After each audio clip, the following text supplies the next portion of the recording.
Hello guys, welcome to conceptual. तो आज हम बैटल ऑफ बक्सर पढ़ेंगे। तो चलिए स्टार्ट करते हैं। हुआ क्या था कि मीर जफर को नवाब बना दिया गया था सिराजुद्दौला को हटा के। अब मीर जफर के साथ कुछ दिन तो रिलेशन अच्छे चले, फिर कुछ समय बाद उनके रिलेशन खराब हुए। तो ब्रिटिशर्स ने सोचा कि अब इसको हटाया जाए, दूसरे बंदे को लगाया जाए। तो मीर कासिम जो कि सन इन लॉ थे मीर जफर के, उनसे बातचीत करी गई। मीर कासिम से कहा गया कि तुम्हें कुछ पैसा और टेरिटरी दे देना, हम उसके बदले में तुम्हें नवाब बना देंगे। मीर कासिम ने कहा ठीक है।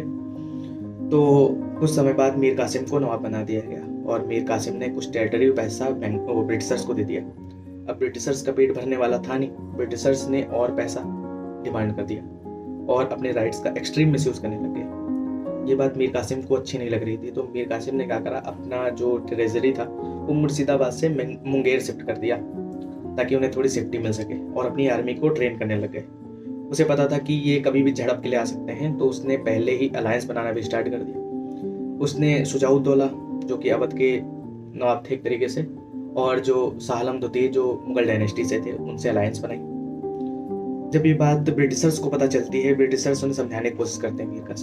मीर कासिम नहीं समझते हैं। फिर क्या होना था, उन दोनों के बीच में वॉर की स्थिति आ गई। एक साइड ब्रिटिशर्स खड़े थे, एक टाइम मीर कासिम की पलटन खड़ी थी, अलायंस खड़ी थी। पर इस युद्ध में क्या होता है, ब्रिटिशर्स का पल्ला भारी हो जाता है।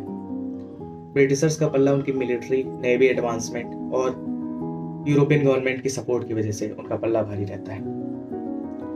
अब हार के बाद क्या होना था, ट्रीटी ऑफ इलाहाबाद साइन, इसके थ्रू क्या होता है, शुजाउद्दौला जो है उनसे कुछ पैसा लिया जाता है और उनके अवध को बफर स्टेट बना दिया जाता है और अपना कुछ मेंबर जो पर्सनल्स हैं वहां पर बैठा देता है इंग्लिश।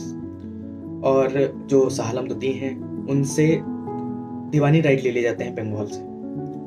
दीवानी राइट का मतलब क्या है, रेवेन्यू कलेक्शन राइट। और जो निजामत राइट्स हैं वो नवाब के लिए ही छोड़ दिए जाते हैं। निजामत में क्या क्या आता है आपका, एडमिनिस्ट्रेटिव राइट और जुडिशियल राइट। और जो अब आता है बंगाल नवाब की बात पे, बंगाल के जो नवाब मीर कासिम थे उनको हटा के मीर जफर को फिर से रिस्टोर कर देते हैं इंग्लिश। तो ये था हमारा battle of Buxar. I hope this is clear to you. Thank you so much.